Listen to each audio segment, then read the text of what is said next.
누가복음 22장 54절부터 62절까지의 말씀을 가지고 베드로의 바닥 체험, 오늘 이와 같은 제목으로 함께 은혜를 나누고자 합니다. 같이 한번 따라해 볼까요? 베드로의 바닥 체험. 프레드릭 뷰커너라고 하는 유명한 설교자가 이런 말을 했어요. 지난 한 달 사이 혹은 1년 동안에 당신이 울었던 일들을 더듬어 보십시오. 슬퍼서 울었든 아파서 울었든 그 순간이 가장 정직한 순간이었을 것입니다.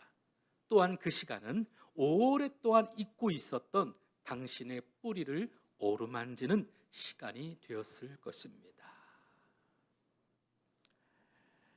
여러분, 우는 것이 우리의 속사람, 아니 사실 울 때만큼은 제일 정직할 때죠. 악어의 눈물처럼 콕 찍어 바르면서 남 앞에 연기하는 울음도 있겠지만, 그러나 진짜 울음은 우리 마음이 새로워지고, 그리고 오늘 누구보다도 우리를 믿음의 은혜 안에서 붙드시는 귀한 시간이 되어질 줄로 믿습니다. 요즘은 웃음을 권하는 시대라고 그래요. 억지로라도 웃는 것이 좋다고 웃음 전도사들은 이야기해요. 박수도 치고 깔깔대고 웃다 보면 모든 것이 해결되는 거죠. 웃으면 여러분 마음이 편해지고, 웃으면 관계를 편하게 하는 것이 사실이기는 해요. 요즘은 제가 조금 인상이 부드러워지긴 했는데, 예전엔 제가 인상이 조금 험해가지고 인상만 쓰고 있으면 아무도 옆에 안 와. 근데 여러분, 웃는 것처럼 좋은 일이 없어요. 그래서 옛말에 그런 말이 있잖아요. 웃으면 복이 와요. 그리고 울면 재수 없어. 여러분, 그런 말 하잖아요. 그래서 울지 말라고 하기도 합니다. 하지만 성경이나 의사들은 말하기를 울어도 복이 온다라는 거예요. 통절한, 간절하고도 내 마음의 모든 깊숙한 단전서부터 끌어올리는 울음은 오늘도 우리 삶에 굉장한 힘이 되어질 때가 있어요. 특별히 우리 인생의 밑바닥에 내려갈 때 비로소 내 진정한 모습을 볼 수 있고, 그 바닥 속에서 우러나오는 울음통에 우리 마음의 뿌리가 만져지는 순간이 되어질 줄로 믿습니다. 그래서 옛날에 그러잖아요. 재수를 안 해본 친구하고는 인생을 논하지 말라고. 여러분, 그것도 인생의 밑바닥 뿌리를 만져지니까, 여러분, 극한의 밑바닥을 체험하는 사람과 울음은 인생이 있어서도 귀한 밑거름이 되어진다는 것이죠.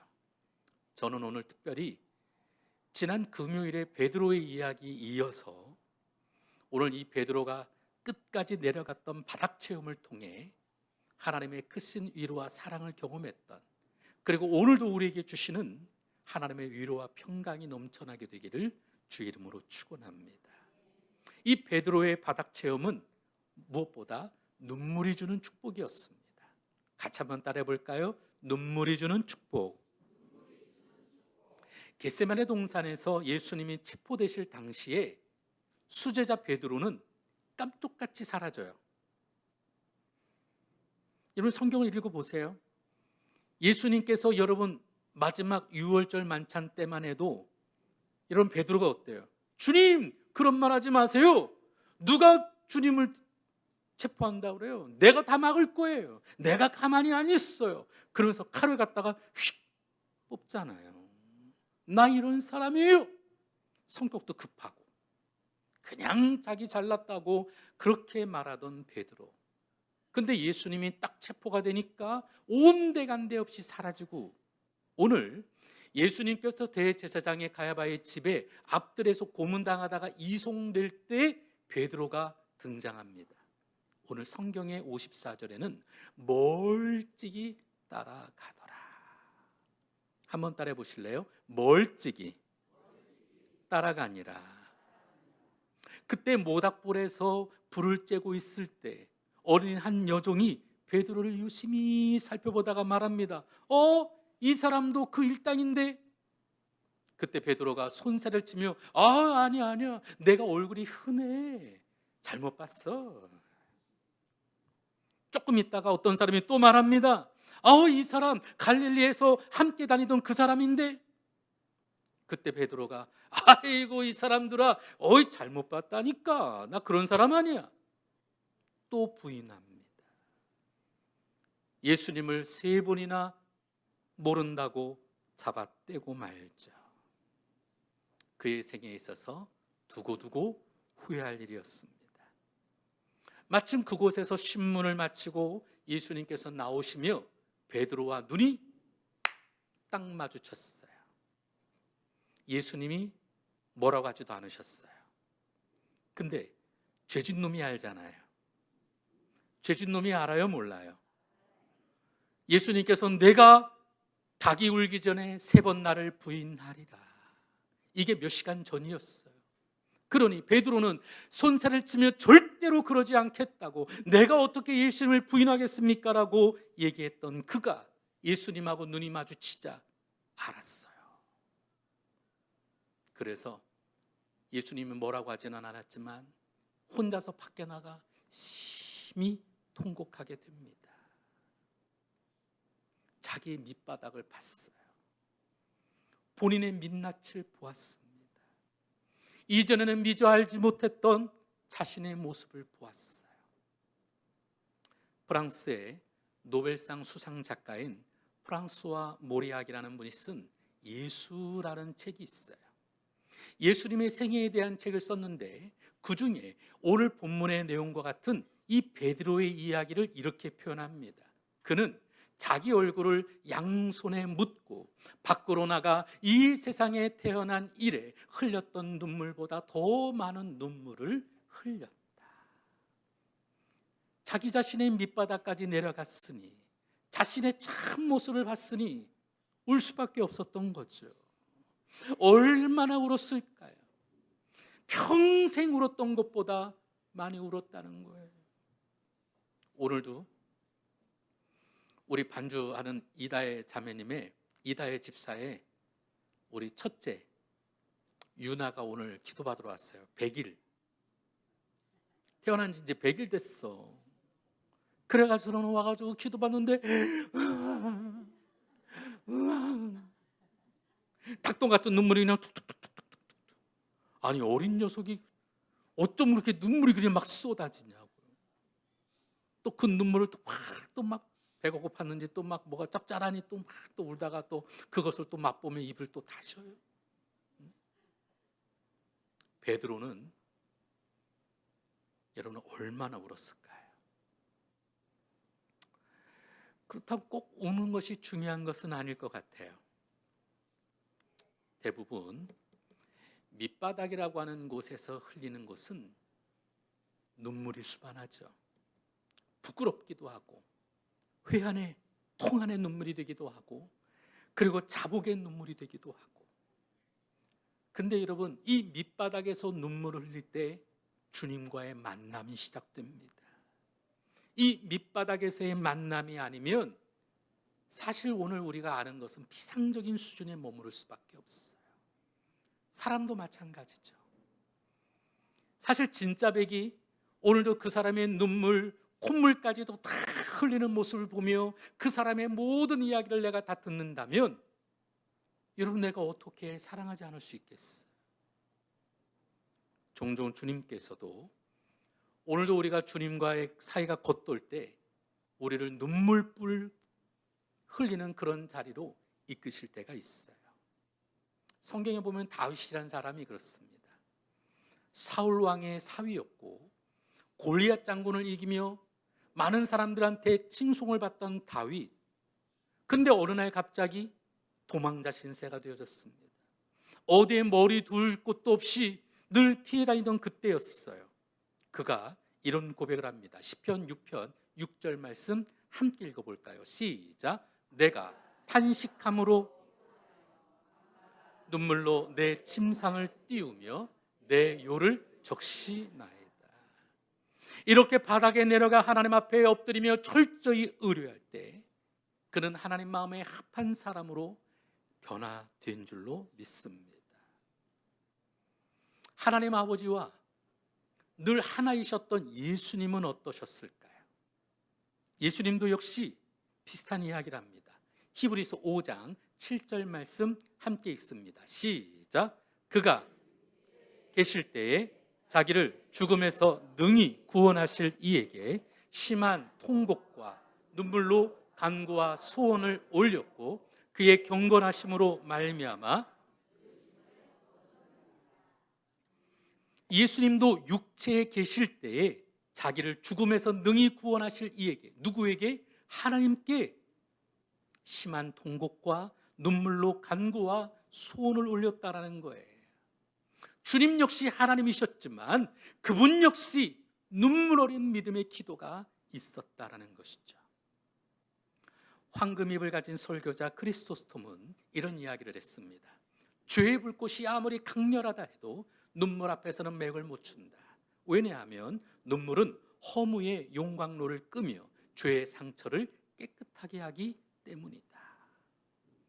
여러분, 울어야 어떤 어려움이든지 해결이 돼요. 울어야 우리의 답답한 상황이 역전되기 시작하는 걸 믿으시기를 바랍니다. 그래서 토마스 아켄퍼스는 이런 얘기를 했습니다. 눈물의 세례를 받는 자가 되자고 역설을 했어요. 겉으로 눈물을 흘릴 수 없을 때 하나님께 나아가 속으로라도 눈물을 흘리라. 그리하여 눈물의 세례를 받는 자가 되자. 기도할 때 왜 나에게 눈물이 없는지 근심하는 자가 되자. 영혼의 뜨거운 눈물, 이것을 받아야 한다. 하나님 앞에 나아갈 때도 여러분, 만홀히 여기지 않으시는 하나님은 우리가 눈물을 흘릴 때 그 눈물의 중심을 아시고 우리 가운데 역사해 주실 줄로 믿습니다. 어떤 의사는 이런 말을 했어요. 눈물은 신이 인간에게 준 치유의 물이다. 눈물을 흘릴 때 치유 역사들이 일어나게 되는 거죠. 슬플 때 울지 않으면 다른 장기가 대신 우는 통에 병의 위험이 더 높아진다고 이야기해요. 여러분, 애가 끓는다라는 이야기 들어보셨어요? 우리 사람의 장기가, 여러분, 우리가 울지 않으니까 이 장기가 우는 거예요. 애간장이 녹듯 그런 표현이 있잖아요. 남자의 수명이 여자보다 짧은 이유는 남자가 여자보다 덜 울기 때문이라고 그래요. 저는 요즘 감사해요. 드라마 보면 왜 이렇게 눈물이 나는지. 우리 아내는 안 우는데 나는 울어. 근데 여러분, 울어야 될 줄로 믿습니다. 울어야 건강하다니까요. 우리가 밑바닥에 가든 안 가든 주님은 우리의 모든 것을 헤아리시고 우리의 밑바닥도 다 아시는 분인 줄로 믿습니다. 시편 103편 14절 15절 함께 읽겠습니다. 시작. 이는 그가 우리의 체질을 아시며 우리가 단지 먼지뿐임을 기억하심이로다. 인생은 그날의 풀과 같으며 그 영화가 들의 꽃과 같도다. 우리의 모든 것이 다 사실 아무것도 아니에요. 우리 긴 인생을 볼 때 이거 아무것도 아니에요. 하지만 우리 주님은 아무것도 아닌 우리 인생도 보살피시고 살피시고 인도해 주실 줄로 믿습니다. 그래서 주 안에서 흐르는 그 눈물을 부끄럽게 생각하지 말고 눈물을 주시면 감사합시다. 만남이 되었든 치유가 되었든 감정의 카타르시스가 되었든 간에 내 안에 새로운 일이, 뭔가 긍정적인 일들이 시작될 것을 잊지 않으시기를 바랍니다. 두 번째로, 이 베드로의 바닥 체험은 주님과의 거리를 점검하는 시간이 되어야만 합니다. 같이 읽어볼까요? 시작. 예수님께서 체포되셨을 때 이 베드로는 아주 내빼지 않았어요. 하지만 멀찍이 따라가게 됩니다. 베드로는 신앙의 여정에서 발생하는 모든 갈등과 괴로움의 원인을 여러분 바로 이 모습 속에 보여주는 거예요. 주님을 따라가기는 하는데 멀찍이 따라가게 됩니다. 이게 문제예요. 예수를 믿기는 믿는데 멀찍이, 교회를 나오기는 하는데 주일 예배 한 번 드리는 것으로, 목사님 그냥 얼굴 정도 아는 것으로 끝나면 우리 신앙이 어떻게 되겠어요? 사실은 이 베드로는 유월절 만찬 때, 아니 주님 그런 말 하지 마십시오. 내가 주님을 어떻게 하겠습니까?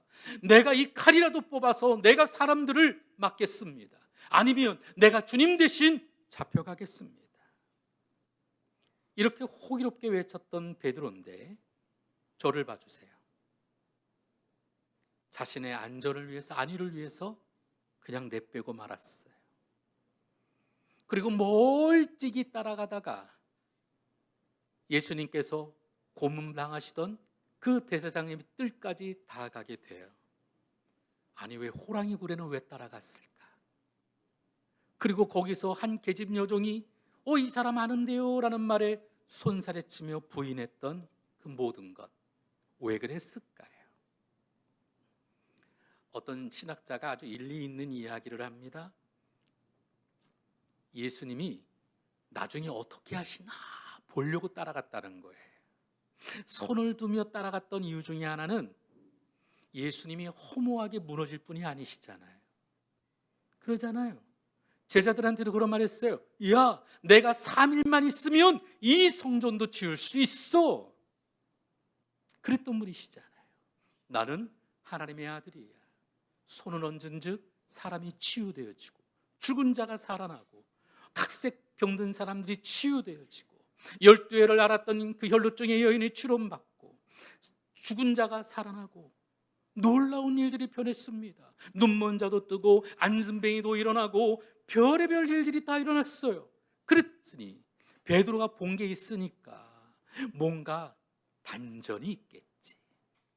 예수님이 갑자기 하늘로 확 올라가면서 큰 음성으로 까부는 너희들은 내가 가만히 안 둬, 막 그러지 않을까요? 뭔가 막 드라마가 일어나야 되는데, 그래서 멀찌감치 따라가다가 예수님께서 그 같은 능력을 나타내시면, 아, 예수님 저 여기 있습니다. 나도 그 현장에 있었다라고 말하고 싶어서 그렇게 멀찌감치 따라가는 건 아니었을까요? 하지만 결국 그는 예수님을 3번이나 부인하는 자리에 이르고 말았어요. 성도 여러분, 멀찍이 따라가면 이런 문제가 생깁니다.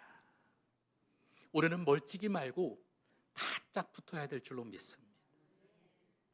바짝 붙어야 돼요. 옆에 있어야만 합니다. 우리는 모두 예수님의 부르심을 받은 성도들이잖아요. 그 거룩한 부름 속에 예수님의 그 핏값으로 오늘 우리를 부르셨습니다. 적당하게 대충 해서는 안 되는 것이죠. 우리 주님께서도 누가복음 9장 62절에 이렇게 말합니다. 예수께서 이르시되 손에 쟁기를 잡고 뒤를 돌아보는 자는 하나님 나라에 합당하지 아니하니라 하신다. 오늘 우리가 주님을 따라간다면서도 세상을 바라보며 여러분의 멀찌감치 따라가면 안 된다라는 것입니다. 뒤로 빠지는 것도 안 되겠지만 뒤를 돌아보는 것도 하지 말라는 것입니다. 어떤 사람은 꼭 거리의 원칙을 두죠.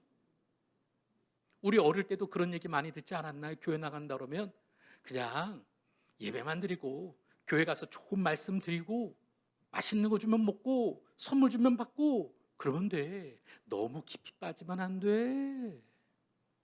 그런 얘기 들으시나요? 지금도 듣고 있는 분이 계시는 걸 제가 알고 있습니다. 저도 그런 얘기 들어요. 개척하는데 어떤 분이 저한테 그러시더라고. 개척교회 하면 적당히 해. 뭐 그 교회 성도들도 많은데 그냥 대충 적당히 해. 여러분 어떻게 목회를 적당히 합니까? 우리 권사님이 기도하는데 제가 어떻게 적당히 합니까? 적당히 어떻게 하겠어요?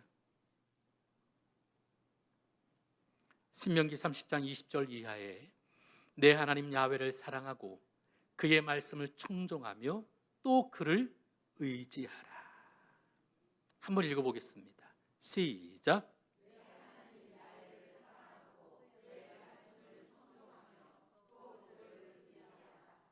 여기 또 그를 의지하라라고 할 때 이 의지하라고 하는 번역이 옛날 개역 한글에서는 부종하라라는 단어로 되어 있습니다. 이것을 영어 원어로 찾아보게 되면 steadfast, 딱 달라붙어 있어라라는 뜻이에요. 야훼 하나님을 사랑하고 그 말씀을 청종하되 그를 딱 붙어 있어라. 어제도 결혼식이 있었어요. 신랑 신부가 마지막 행진하는데 신랑이 나 바빠서 빨리 갈래, 여자는 나는 천천히 갈래. 따로 가나요? 아니잖아요. 옆에서 팔짱을 끼고 내가 언제까지나 내가 꼭 당신 붙들고 갈 거야, 서로 그래 꼭 붙어 있어야죠. 아마 신혼여행 가서도 내내 붙어 있을 거 아니겠어요? 10년이 지나도 20년이 지나도 30년이 지나도 손잡고 꼭 붙어가기를 축복합니다. 여러분, 그래야 되는 거 아니겠어요? 근데 우리가 예수님을 만나면서 어때요? 예수님은 앞서가세요, 나는 멀찍이 떨어서 대충 그냥 교회 나와서 예배 한번 드리고 내 마음에 평안 얻으면 그게 전부죠. 혹시 그렇게 생각하는 분이 계십니까? 우리는 마귀에게, 세상에게 우리가 틈을 주지 말아야 될 줄로 믿습니다. 미국의 대부흥운동을 주도했던 조나단 에드워드 목사님이 계세요. 제가 제일 좋아하는 분 중에 한 분입니다. 이분이 경건운동을 일으키면서 무려 70개의 좌우명을 갖고 있었는데 그 중에 중요한 것 3가지를 알려드리겠습니다. 첫 번째는 하나님의 영광에 도움이 되는 것이 아니면 영혼에 관계된 것이든지 때로는 육체에 관계된 것이든지 또는 적든지 많든지 간에 어떤 것이라도 절대로 하지 말자. 하나님의 영광이 되지 않으면 아무것도 하지 말자. 두 번째, 만일 내 생의 최후 순간이라고 가정했을 때 하기가 꺼려지는 것이라면 절대로 하지 말자. 여러분, 마지막 순간처럼 중요한 때가 어디 있어요? 저도 우리나라의 굴지의 모 기업의 회장님도 임종을 제가 기도해 드린 적이 있거든요. 예수 안 믿었어요. 교회 안 나갔습니다. 평생을 힘과 물질과 내가 제일이라고 알았던 분이에요. 서울대 상대를 나와서 숭숭숭 장구하고 큰 기업의 회장까지 됐으니, 근데 연말에 72세가 돼가지고 병원에 누워있는데 숨이 꼴딱꼴딱 하는 거예요. 그 딸이 저한테 요청을 해왔어요. 우리 아버지를 위해 기도해 줄 수 있으세요? 얼마든지 가죠. 근데 우리 아빠가 교회를 나가본 적이 없어요. 괜찮습니다. 지금이 제일 좋은 때예요. 가서 제가 기도해 드렸어요. 아버지, 제가 기도해 드려도 될까요? 아버지, 천국이 있는 걸 믿으세요? 믿어요. 예수님을 믿으세요? 믿어요. 그럼 제 기도를 따라 하시겠어요? 따라하게. 사랑의 주님, 저는 죄인입니다. 어디에서 와서 무엇 때문에 살며 어디로 가는지 알지 못하고 살아왔습니다. 그러나 이 시간 주님이 나의 구세주임을 믿고 고백합니다. 앞으로 천국 갈 때까지 나와 함께하여 주옵소서. 숨이 톡톡 막히는 그 순간에도 다 따라하고 계세요. 그래서 생수에다가 머리에다가 손을 얹고 약식이지만 세례를 주었습니다. 그리고 얼마 안 있어서 영면하셨어요. 사랑하는 성도 여러분, 마지막 순간이 제일 중요한 순간 아니에요. 뭘 할 수 있겠어요? 예수님을 사랑하십시오. 또한 조나단 에드워드 목사님은 마지막 나팔 소리를 듣기 전 최후의 1시간도 남지 않았을 때라고 가정하고 그때 하기가 꺼려지는 것은 절대로 하지 말자. 누가복음 9장 23절은 말합니다. 또 무리에게 이르시되 아무든지 나를 따라오려거든 자기를 부인하고 날마다 제 십자가를 지고 나를 따를 것이니라. 베드로를 보세요. 안 따라가는 것도 아니고 따라가는 것도 아니고 혹시나 만약이라는 그 가능성 때문에 바짝 붙는 것도 아니고 손해볼까? 불이익당하지는 않을까? 예수님이 갑자기 확 나 이런 사람이야 라고 기지개를 기실 때 주님 나도 여기 있습니다 라고 외치려고 혹시나 하는 마음에 따라가지는 않았을까? 자기를 부인하고 십자가를 쫓아가야 할 사람이 예수를 부인하고 자신의 여러분 그 계산 속에 쫓아만 가고 있으니 어떻게 되겠습니까?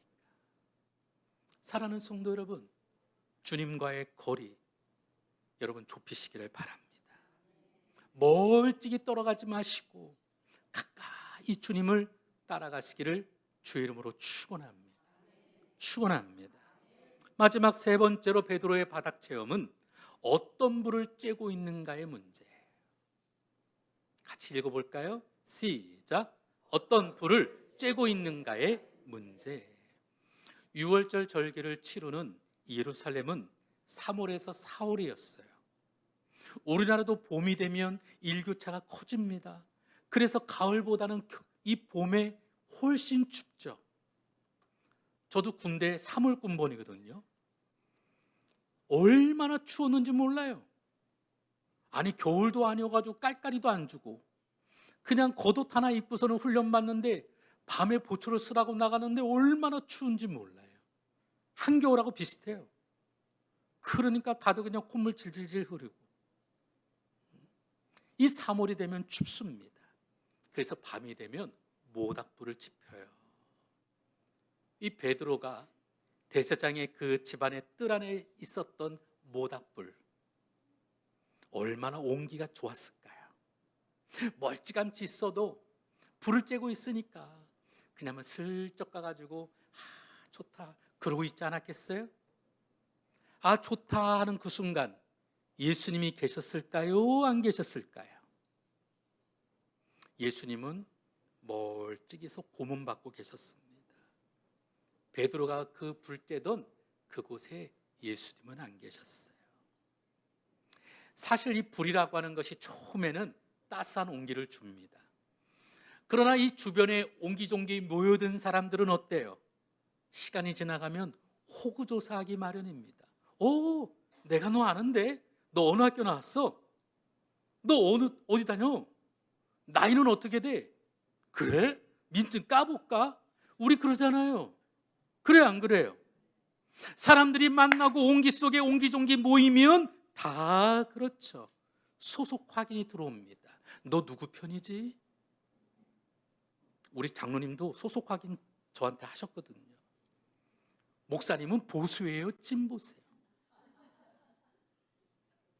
아니 여러분 다 소속 확인합니다.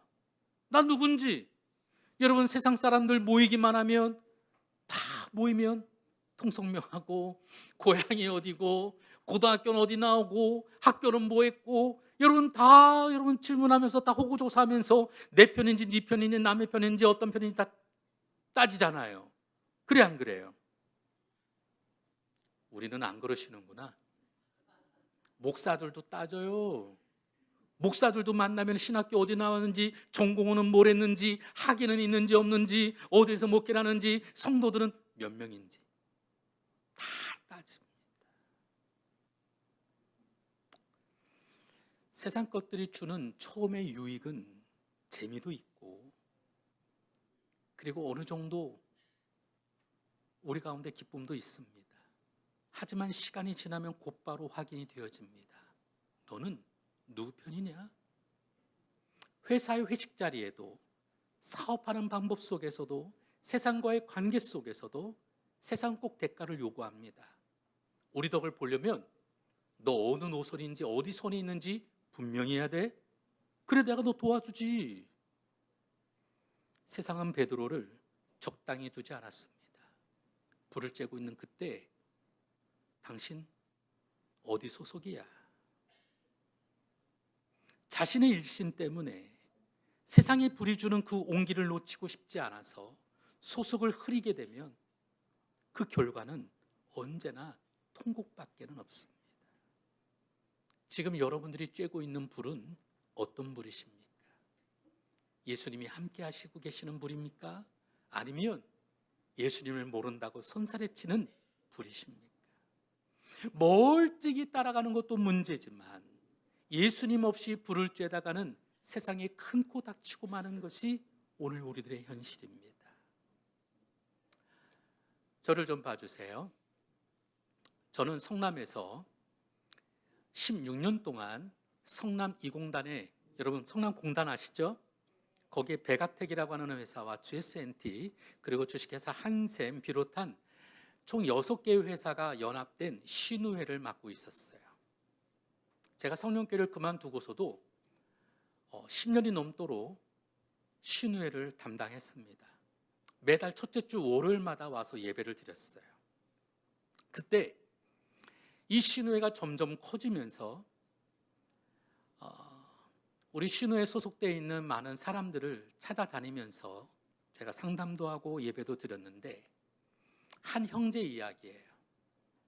대학 다닐 때는 어떤 어려움이 와도 이 제자의 삶을 포기하지 않겠다고 그렇게 이야기했던 친구였어요. 하지만 자기가 다니고 있는 회사에는 크리스찬보다는 믿지 않는 사람이 훨씬 많은 직장 생활을 하다 보니까 혼자서만 유별나게 신앙생활하는 것이 쉽지 않았어요. 이 조직체 안에서 예수 믿는다고 하는 것 뭐 이렇게 유별나게 믿어? 나는 회식 자리에 가서도, 여러분 회식 자리에 가면 다 아시잖아요. 나도 교회 다녀. 괜찮아. 아이 뭐 이 한 잔은 어때? 내 안에 주님을 모시듯 딱 들어가면 주님이 알아서 하셔. 걱정하지 마. 주님도 포도주 드셨잖아. 괜찮아. 이것 괜찮아. 한 잔 먹어. 마셔라. 마셔라. 쭉쭉 들어간다 하잖아요. 근데 그거 안 먹겠다고 하면 어떻게 되겠어요? 쟤는 유별나. 쟤는 믿어도 좀 저렇게 믿지. 왕따 되기 쉽고. 여러분 그러다 보면 견디기 어려워요. 조직사회 안에서 내가 따로 빠져나온다는 거 쉽지 않습니다. 더군다나 안정적인 측면에서 내가 승진하는 것도 불이익이 될 수도 있잖아요. 쉽지 않아요. 누구에게 찍히는 것?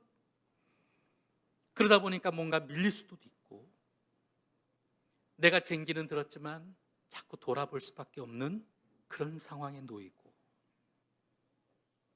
주일날 교회 가서는 그 영성을 깊이 눈물을 흘리며 기도하는 것 같은데, 직장만 가면 같이 밥 먹을 때도 깜빡하는 것으로 주님 앞에 기도하는 것처럼, 기도 다 한 것처럼 눈 감고 기도하기보다는 눈 한번 깜빡하고 기도한 것처럼 그러고 가는 거죠. 그 친구가 그런 말을 했어요. 일요일 날은 주일, 평일은 죄일. 나는 두 얼굴을 가진 사나이.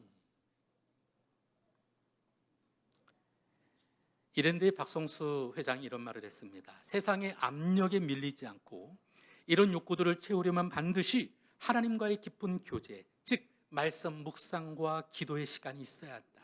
만일 그렇지 않으면 세상이라고 하는 거대한 무게에 눌리기 십상이다. 아마 그 친구가 그랬던 것 같아요. 적지 않은 분야에서 신앙의 힘을 잃어버리고 세상의 무게에 눌린 교회를 두고 20세기 선지자라 불리웠던 에이든 윌슨 토조 박사는 이런 말을 했습니다.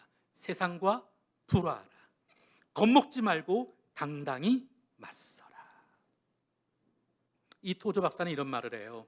한때는 교회가 세상을 향해 은과 금은 내게 없거니와 내게 있는 것으로 내게 주노니 곧 나사렛 예수 그리스도의 이름으로 걸으라. 초대교회는 하루에도 수천 명씩 회개하는 일들이 벌어졌습니다. 하지만 지금은 어떻습니까? 오늘날 교회는 제발 우리를 이상한 사람 취급하지 마세요. 우리가 예수를 믿는다고 하는 것은 당신들과 별반 다른 거지 않습니다. 오히려 지금은 기독교라고 교회 다니는 사람들을 색안경 끼고 보고, 여러분 결혼식 날도 예배드리고 주례가 목사님이 서 있으면 에이, 결혼식이 오히려 자기자들끼리 뭔가 행사하는 이벤트만 하는 결혼식이 되고 말았잖아요. 예배 없는 결혼. 예수 믿는다는 것이 얼마나 부끄러운 것처럼 세상 사람들에게 보여지는지 너무나도 안타까워요. 무엇이 필요할까? 우리는 말할 것도 없이 예수님이 함께 하시는 불이 필요한 거죠. 오늘 말씀이 제일 중요한 하이라이트와도 같습니다. 요한복음 21장에 보면 배신하고 낙심했던 베드로를 찾아서 예수님께서 디베라 바닷가에 오셨어요. 그리고 그곳에 모닥불을 피워놓고 예수님께서 생선 몇 마리와 떡을 굽고 계셨습니다. 밤새도록 고기잡이로 지쳐있던 베드로에게 우리 주님은 오늘 요한복음 21장 9절부터 10절 말씀을 함께 읽어보겠습니다. 시작. 육지에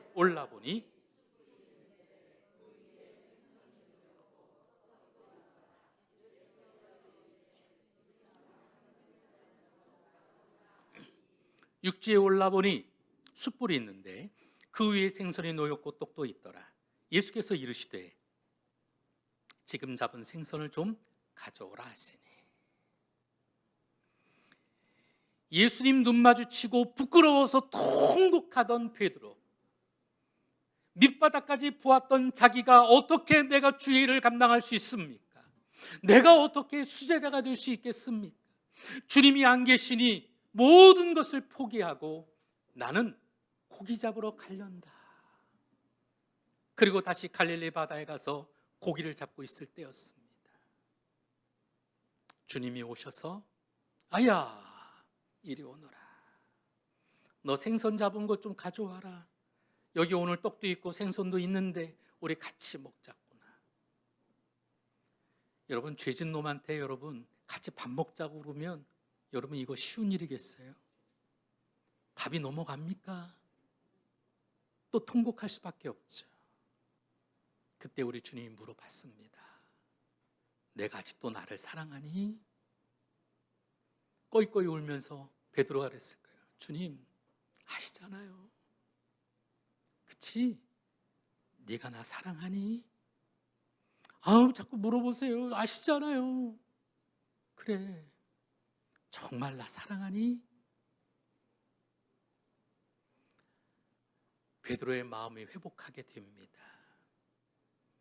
주님이 피워놓으신 그 불은 우리를 회복하게 하고 우리를 살아나게 하는 불이 되어집니다.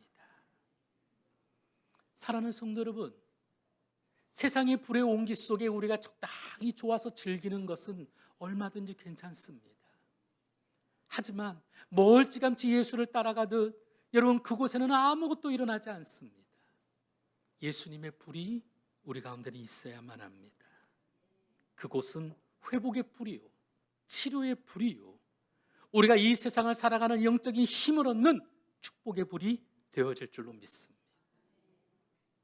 아까 소개했던 그 성남의 신우의 그 친구를 제가 회장으로 삼았어요. 이제부터는 신우의 회장을 한번 해봐.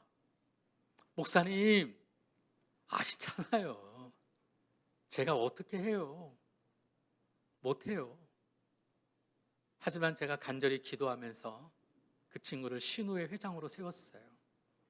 1년에 한 명도 전도 못하고 부끄러워서 그냥 신앙생활 근근히 하던 그 친구가 신우의 회장이 되면서 30명을 넘게 전도했어요. 베가텍이라는 회사가 나중에는 굉장히 힘들어지게 되어졌어요. 그래서 인원을 막 감축할 때 이 친구도 잘릴 수밖에 없었어요. 어쩔 수 없이. 하지만 그것이 좋은 기회가 되어져서 구로공단에 그 친구가 터를 잡고 직원 4명과 함께 회사를 창업을 했어요. 근데 그 친구가 목사님 이곳에 오셔서 말씀도 좀 주시고 기도해 주세요. 처음에 좀 시작은 미약했으나 두려움 속에서 믿음으로 주님 앞에 오늘도 그 불을 간직하며 나아가니까 올해 목표한 것보다 더 많은 일을 채우며 올해 27억을 달성했다고 제가 얘기 들었어요. 직원도 훨씬 많이 늘어났어요. 불경기라고 해도 오늘도 하나님이 일하시고 오늘도 그분께 믿음으로 나아가는 자에게는 반드시 도우시며 회복하게 하시고 사는 일이 일어나게 되어질 줄로 믿습니다. 사랑하는 성도 여러분, 세상 사람 눈앞에 우리의 신앙을 감출 이유가 없습니다. 오늘도 주님과의 거리를 좁히고 오늘도 주님과 함께 나아가시기를 주의 이름으로 부탁을 드립니다. 주님 사이가 벌어지지 않도록 세상 불가에 너무 오랫동안 연연하지 않도록 점검하시기를 바랍니다. 예수의 불을 받고 세상을 이기고 유혹도 이기고 여러 가지 어려움도 이기고 승리하는 저와 여러분 되시기를 주의 이름으로 부탁을 드립니다. 그럴 때 2024년도 이제 우리가 한 달이라는 시간이 남았어요. 오늘 말씀을 통해 내가 밑바닥이 있다면 다시금 주님 앞에 오늘도 믿음으로 나아가시기를, 그래서 승리할 수 있기를 주의 이름으로 축원합니다. 기도합니다.